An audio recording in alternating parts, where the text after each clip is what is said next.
അച്ഛ ഈശ്വംശിയാക്കി സ്തുതിയായിരിക്കട്ടെ. മൈക്കിളച്ചനായിട്ട് ഗാനരചനാ മേഖലകളിലും മറ്റും പ്രവർത്തിച്ചപ്പോൾ ഉണ്ടായിട്ടുള്ള അനുഭവങ്ങൾ എത്തരത്തിലാണ്?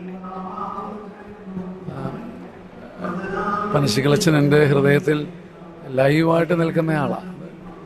മരിച്ചപ്പോൾ പറയുന്നതല്ല, എൻ്റെ കഴിഞ്ഞ ധ്യാനത്തിലും പനശിക്കിളച്ചനെ ഞാൻ കോട്ട് ചെയ്യാറുണ്ട്.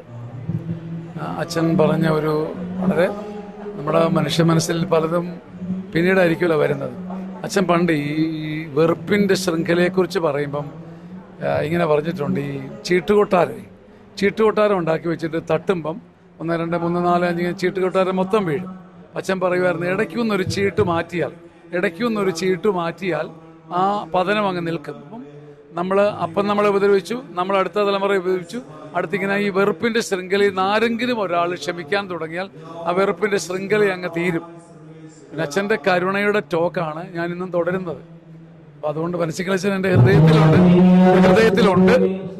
എൻ്റെ മനസ്സിലുണ്ട്, എൻ്റെ കൂടെയുണ്ട്.